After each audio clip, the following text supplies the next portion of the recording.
কি ব্যাপার, আজকে আমার অর্ডারটা এখনো পর্যন্ত এসে পৌঁছালো না কেন? আজকে তো সকালবেলা আমাকে মেসেজও পাঠিয়েছে অর্ডারটা এতক্ষণে এসে পৌঁছানোর কথা।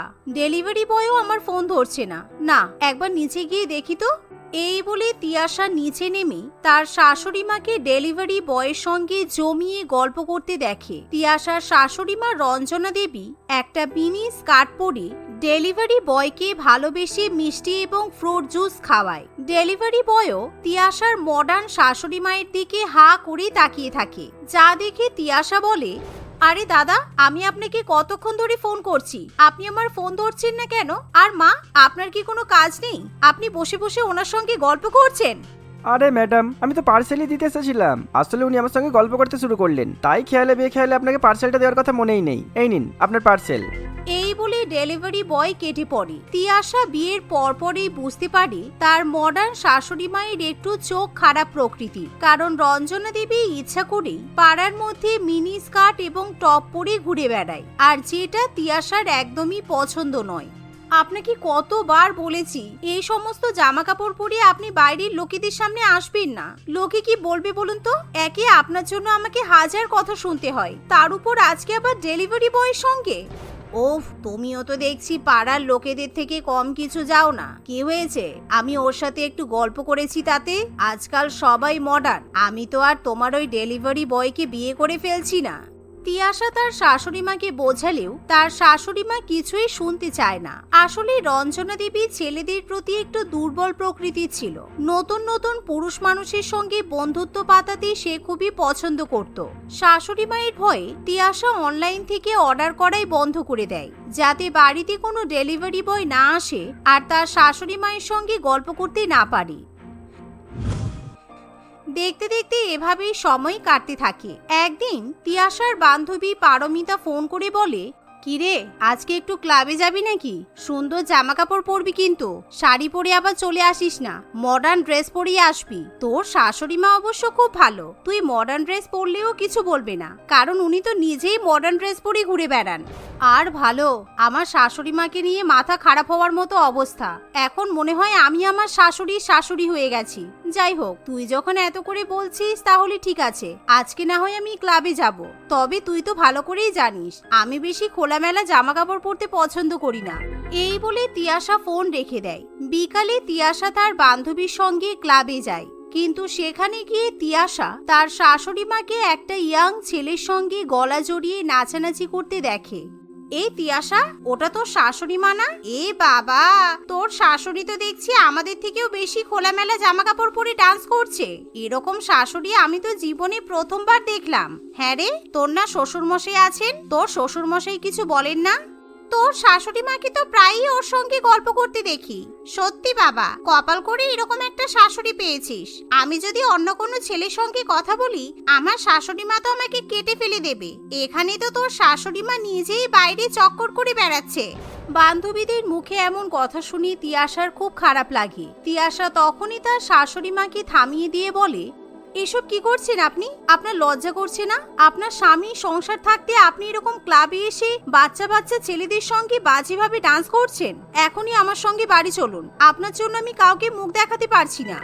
এই বলে তিয়াশা তার শাশুড়ি মাকে জোর করে বাড়িতে নিয়ে চলে যায়। তিয়াশা ঠিক করে আজকে সে তার শ্বশুর মশাইকে সমস্ত কথা জানিয়ে দেবে, কারণ তিয়াশার শ্বশুর মশাই বিজনবাবু অত্যন্ত ভালো মনের মানুষ ছিল।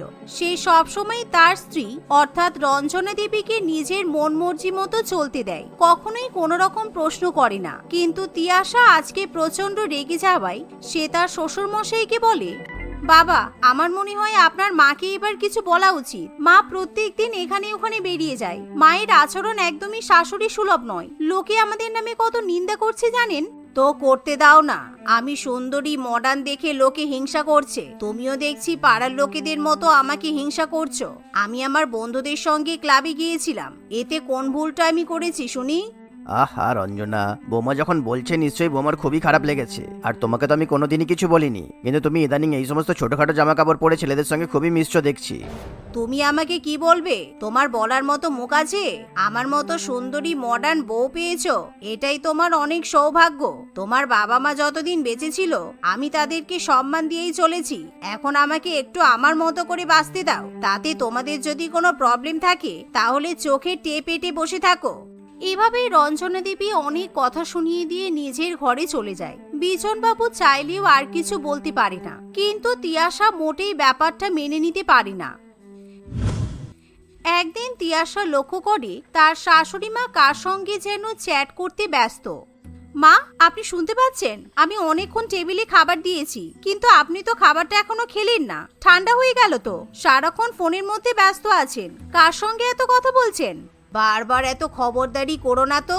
আমি কি করছি তোমাকে দেখতে হবে না? তুমি তোমার কাজ করো। খাবার ঠান্ডা হয়ে গেলে খাবার আবার গরম করে নিয়ে আসবে, এতে আবার বলার কি আছে? শাশুড়ির কথা শুনে তিয়াশার রাগ হলেও সে আবার খাবার গরম করে নিয়ে আসে। কিন্তু শাশুড়ি মাকে নিয়ে তিয়াশার মনে মনে কেমন যেন সন্দেহ হয়, কিন্তু সে চাইলেও মুখে কিছু বলতে পারে না। একদিন তিয়াশা লক্ষ্য করে তার শাশুড়ি মা ঘরের দরজা খুলে ভিডিও কলে কারোর সঙ্গে যেন কথা বলছে। আরে তুমি কোনো টেনশন নিও না, তুমি বললে আমি আমার সমস্ত প্রপার্টি তোমার নামে করে দেব। এমনিতেও আমার হাজবেন্ডের সব প্রপার্টি তো আমার নামেই করা আছে। এই রে, সর্বনাশ করেছে। মা কার সঙ্গে এসব কথা বলছে? মা বলছে নাকি এই প্রপার্টি কার নামে লিখে দেবে। না না না না, মায়ের গতি তো খুব একটা ভালো নয়। আমাকে মায়ের উপর নজর রাখতে হবে। পরের দিন থেকে তিয়াশা তার শাশুড়ি মায়ের উপর কড়া নজর রাখতে শুরু করে। দু একদিনের মধ্যে তিয়াশা লক্ষ্য করে তিয়াশার শাশুড়ি মা রঞ্জনা দেবী একটা সুইমস্যুট পরে কোথাও একটা যাওয়ার জন্য তৈরি হয়, যা দেখে তিয়াশা ভীষণই আশ্চর্য হয়ে বলে, আরে আরে, আপনি কি করছেন মা? আপনি সুইমস্যুট পরে রাস্তা দিয়ে যাবেন? লোকে আপনাকে কি বলবে? আপনি প্লিজ ভালো কোনো জামা কাপড় পরুন। তাছাড়া আপনার এভাবে সুইমস্যুট পরে রাস্তা দিয়ে যাওয়ার কি দরকার? তুমি আমাকে শেখাতে এসো না। আমি একটা সুইমিং ক্লাবে জয়েন করেছি, কারণ সাঁতার হচ্ছে সব থেকে ভালো ব্যায়াম। তাই আমি এবার থেকে প্রত্যেক দিন সুইমিং ক্লাসে যাব। ক্লাবের তরফ থেকে স্ট্রিক্টলি বলা হয়েছে সুইমিং স্যুট পরেই ক্লাবে যেতে হবে। আরে, আপনি সাঁতার ক্লাসে যাচ্ছেন সেটা তো খুব ভালো কথা, কিন্তু এরকম সুইমস্যুট পরে কেউ বাইরে বেরোয় না। ক্লাবে গিয়ে চেঞ্জ করে নিতে হয়। আপনি প্লিজ উপরে কিছু একটা স্কার্ট পরে তারপর যান। দাঁড়ান, আমি আপনাকে একটা স্কার্ট এনে দিচ্ছি। এই বলে তিয়াশা একটা লং স্কার্ট এনে শাশুড়ি মাকে পরিয়ে দেয়। ঠিক এমন সময় গাড়ির হর্ন বেজে ওঠে, যা শুনে রঞ্জনা দেবী খুবই খুশি হয়ে বাড়ি থেকে বেরোয়। বাড়ি থেকে বেরিয়েই সে কালো মার্সিডিজ গাড়ির মধ্যে চেপে বসে। ওরে বাবা, মায়ের এত বড়লোক বন্ধু কি করে হলো? এতদিন তো কেউ কোনোদিনও মার্সিডিজ করে মাকে রিসিভ করতে আসেনি। তাহলে কি মায়ের নতুন কোনো বন্ধু হয়েছে? নিশ্চয়ই কোনো একটা ব্যাপার আছে, আমাকে দেখতে হবে। এই মনে করে তিয়াশা শাশুড়ি মায়ের পিছন পিছন সুইমিং ক্লাবে গিয়ে পৌঁছায়।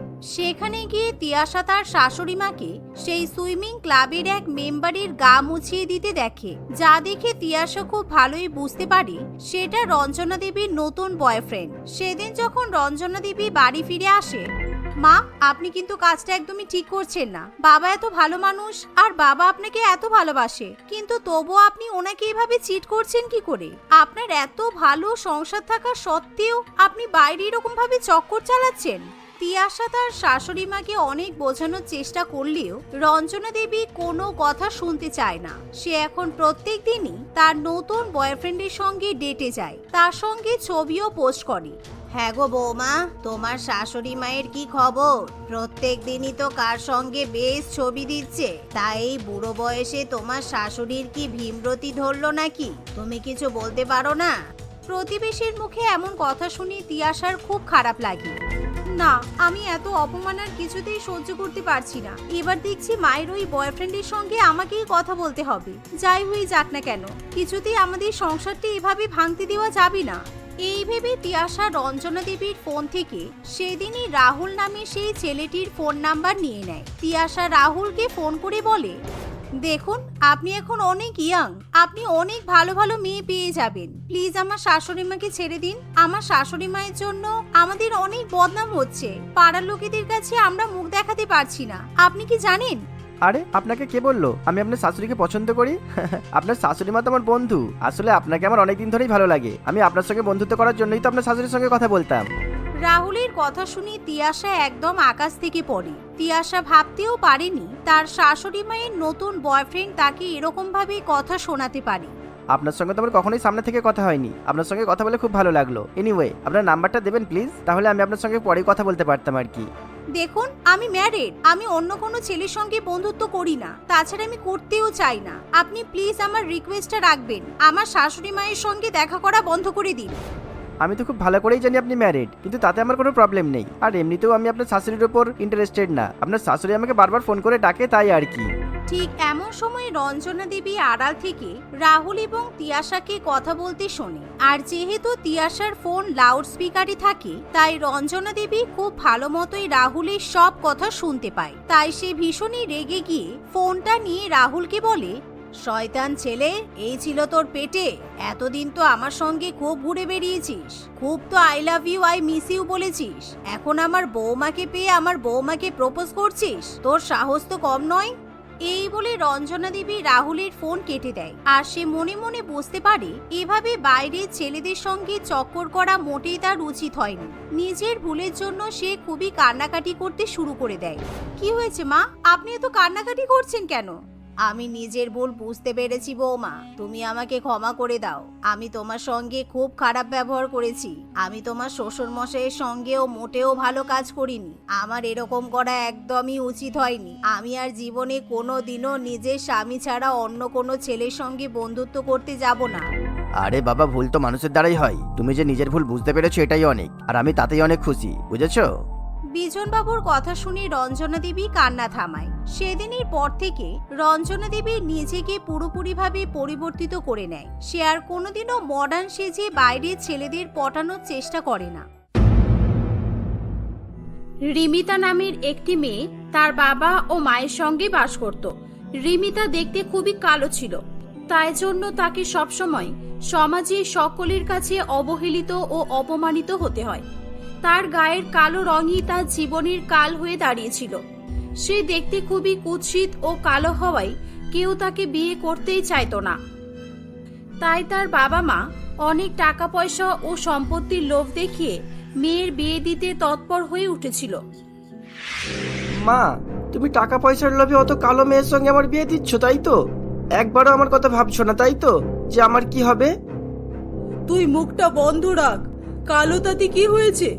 ওর সঙ্গে তোর বিয়ে দিলে আমাদের অনেক লাভ হবে। আমরা নিজেদের ফ্ল্যাট কিনতে পারবো। লক্ষ লক্ষ টাকা লোন নিয়েছিলাম তোর পড়াশোনার জন্য, সেগুলো শোধ করতে পারবো। আর শুধু তাই নয়, তোকে আর 30,000 টাকা স্যালারি দিয়ে চাকরি করতেও হবে না। তোর হবু শ্বশুর মশাই তোকে ব্যবসার জন্য 10 লক্ষ টাকাও দেবে। তাহলে তো মা ওর গায়ের কালো রং টাকা পয়সা সম্পত্তির আলোকে ঢাকা পড়ে যাবে। আমি রাজি এই বিয়েতে মা, আমি বিয়ে করব। নিখিল টাকা পয়সা সম্পত্তির লোভে পড়েই রিমিতাকে বিয়ে করেছিল। কিন্তু বিয়ের পর নিখিল বুঝতে পারে যে রিমিতা দেখতে অসুন্দর হলেও চারিত্রিক ও গুণগত দিক থেকে সে খুবই ভালো। তার মন খুবই নরম ছিল, তাই নিখিল মন থেকেই রিমিতাকে স্বীকার করে নিয়েছিল। কিন্তু তার শাশুড়ি মা শকুন্তলা দেবী এবং তার বড় জা মৌতুলি রিমিতাকে একটুও পছন্দ করত না। তাই তারা সবসময় তাকে নিয়ে মজা করত এবং তাকে অপমান করত। এমনকি তাদের আশেপাশের প্রতিবেশীদের হাত থেকেও রিমিতা রেহাই পেত না। এমনই একদিন, কি গো, বাড়িতে কেউ আছো? ও তুমি?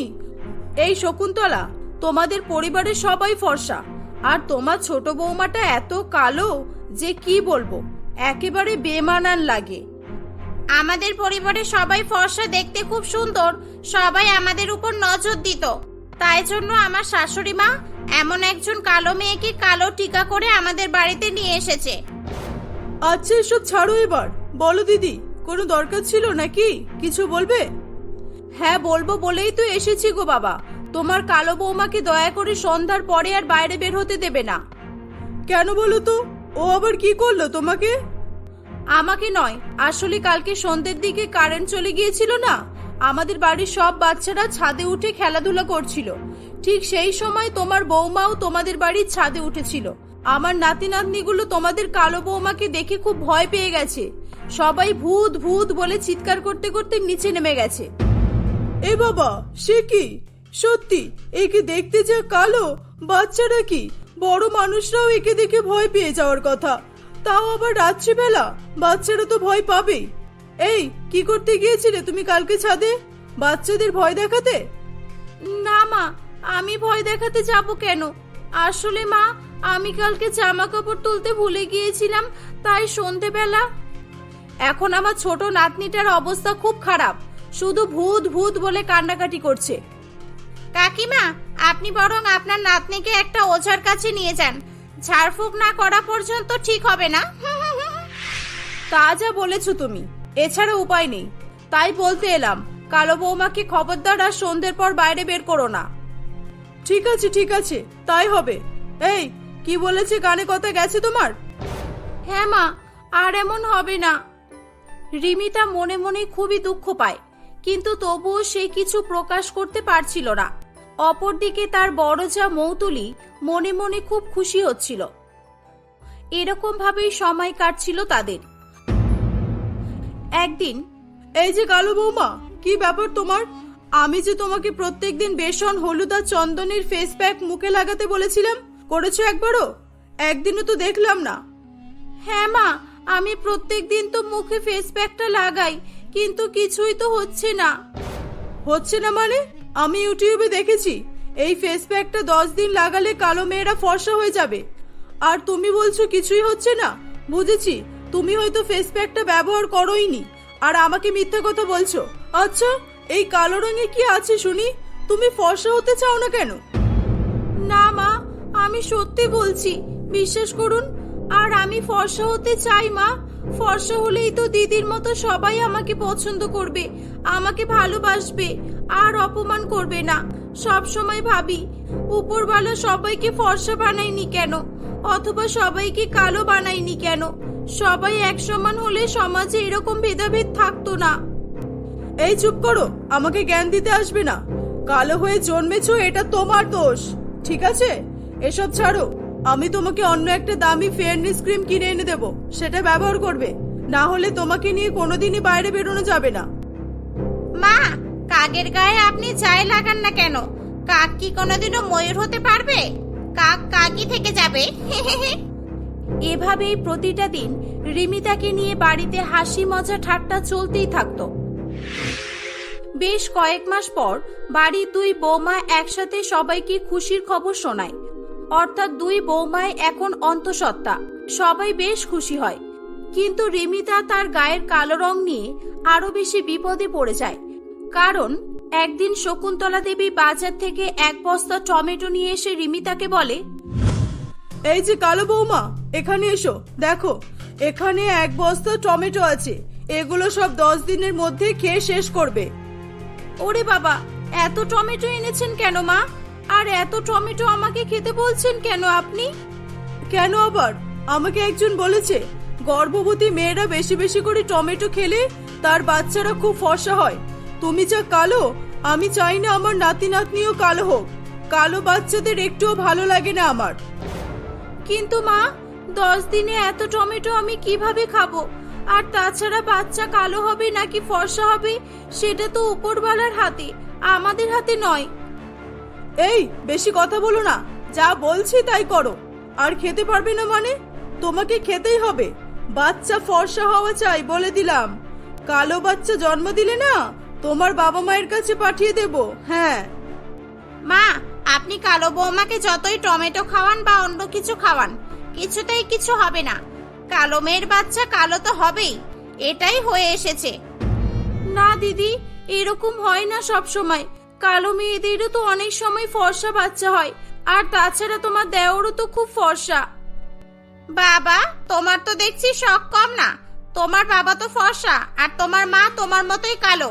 তাহলে তুমি তোমার বাবার মতো ফর্সা হলে না কেন? তোমার মা কালো ছিল আর তুমিও কালো হয়েছো। তুমি কালো আর তোমার বাচ্চাও কালো হবে, তুমি দেখে নিও। কালো হলে বললাম তো, কালো বাচ্চাকে বাবা মায়ের বাড়িতে পাঠিয়ে দেব। আমি বেকার বেকার এত টমেটো কিনে আনলাম। কয়লার মতো কালো মেয়ের পেটে যাই যাক না কেন, সব কালো হয়ে যাবে। মা, আপনি চিন্তা করবেন না, টমেটোগুলো আমিই খেয়ে নেব। যদিও আমার এসবের কোনো প্রয়োজন নেই, আমি তো ফর্সা, আর আমার বড় ফর্সা। আমার ছেলে মেয়ে এমনিতেই ফর্সা হবে। আমার টমেটোর চাটনি খেতে ভালো লাগে বলে আমি খাবো বললাম। হ্যাঁ বৌমা, নিশ্চয়ই তোমার যা ইচ্ছে তুমি তাই খাবে। তোমাকে নিয়ে অনেক আশা আমার। আমার কোলে ফুটফুটে সুন্দর নাতি নাতনি খেলবে, সেই স্বপ্নই দেখে যাচ্ছি। তোমার আর অন্য কিছু খাওয়ার ইচ্ছা হলে বলবে আমাকে, ঠিক আছে? আর এই যে, তুমি দাঁড়িয়ে কি দেখছো? আমার জন্য টমেটোর চাটনি বানিয়ে নিয়ে এসো, যাও। শকুন্তলা দেবী ও মৌতুলি দুজনে মিলে রিমিতাকে দিয়ে বাড়ির সমস্ত কাজকর্ম করাতো। দেখতে দেখতে 9 মাস কেটে যায়। এখনো পর্যন্ত রিমিতা একাই বাড়ির সবাইকে রান্না করেও খাওয়ায়। বেশ কয়েকদিন পর হঠাৎ করে রিমিতা ও মৌতুলি দুজনেরই একসঙ্গে লেবার পেন শুরু হয়। শকুন্তলা দেবী 2 বৌমাকেই হসপিটালে নিয়ে গেলে ডাক্তার সঙ্গে সঙ্গে দুজনকে অ্যাডমিট করে নেয়। কয়েক ঘন্টা পর ডাক্তার জানায়, কনগ্রাচুলেশন, আপনার 2 বৌমারই মেয়ে হয়েছে। 2টো বাচ্চাই সুস্থ আছে, আর মায়েরাও সুস্থ আছে। ভয়ের কোনো কারণ নেই। ধন্যবাদ ডাক্তার বাবু। আমি কি আমার নাতনিদের দেখতে পারবো এখন? হ্যাঁ অবশ্যই, আপনার 2টো বৌমাই পাশাপাশি 2টো রুমে আছে। ঠিক আছে ডাক্তার বাবু। শকুন্তলা দেবী তার নাতনিদের মুখ দেখার জন্য খুবই ব্যতিব্যস্ত হয়ে উঠেছিল। আগে বড় বৌমার কাছে যাই। কালো বৌমার মুখ দেখতেও ইচ্ছে করে না। ওর কালো বাচ্চাকেও দেখার ইচ্ছা নেই আমার। শকুন্তলা দেবী এই বলে আগে মৌতুলির কাছে আসে। সে দেখে যে তার বড় বৌমা তথা ফর্সা বৌমা তার নবজাত বাচ্চাকে কোলে নিয়ে কেঁদেই যাচ্ছে। কি হলো বড় বৌমা, তুমি কাঁদছো? এ কি? এটা কি? এটা কার বাচ্চা? এ এত কালো কেন? বৌমা, কি হলো বলো? হ্যাঁ মা, সেই জন্যই তো কাঁদছি আমি। আমার মেয়ে এত কালো হলো কিভাবে? আমি এত ফর্সা আর আমার মেয়ে এত কালো হলো। এ কি হয়ে গেল মা, বলুন না। আমিও তো অবাক হয়ে যাচ্ছি, এটা কি করে সম্ভব? আর কালো বৌমার মেয়ে কেমন দেখতে হয়েছে? দাঁড়াও দেখে আসি। শকুন্তলা দেবী তাড়াহুড়ো করে রিমিতার কাছে এসে দেখে যে রিমিতার কোলে ফর্সা ধবধবে সুন্দর দেখতে একটি ফুটফুটে মেয়ে খেলা করছে। তাই দেখে শকুন্তলা দেবী আকাশ থেকে পড়ে। মা, আপনি এসেছেন? আমি আপনার জন্যই অপেক্ষা করছিলাম। মা দেখুন না, আমার মেয়ে খুব ফর্সা হয়েছে। দেখুন, এ আমার মতো কালো হয়নি। মা, এবার আপনারা একে ভালোবাসবেন তো মা? আমি উপরওয়ালার কাছে অনেক প্রার্থনা করেছিলাম যে আমার মেয়ে যাতে ফর্সা হয়। আমি চাইতাম না আমার মেয়ে আমার মতোই সারা জীবন সবার কাছে অপমানিত অবহেলিত হোক। মা, আপনি খুশি তো এবার? আমি শুধু ভাবছি যে আমার মেয়ে যদি কালো হতো তাহলে ওর জীবনটা আমার মতো নরকে পরিণত হতো। বৌমা, তুমি চুপ করো, দয়া করে চুপ করো। আমি অনেক ভুল করেছি, তোমার সাথে আমি অনেক অন্যায় করেছি। তুমি আজকে আমার চোখ খুলে দিয়েছো। গায়ের রং ফর্সা হবে না কালো, এটা তো উপরওয়ালার হাতে। আমাকে ক্ষমা করে দাও বৌমা, আমাকে ক্ষমা করো। আমার মতো মানসিকতার মানুষরাই এই সমাজটাকে কলুষিত করছে। রিমিতা, তুমি আমাকেও ক্ষমা করে দাও। আমি তোমার সঙ্গেও অনেক বাজে ব্যবহার করেছি। আজকে আমি একটা জিনিস শিখলাম, সন্তান কালো হোক বা ফর্সা, সন্তান সন্তানই হয়। রিমিতা তাদেরকে ক্ষমা করে দেয়। এভাবেই সেদিন থেকে তাদের বাড়ি থেকে কালো ফর্সার ভেদাভেদ চিরতরে দূর হয়ে যায়। সবাই হাসি খুশি বসবাস করতে থাকে।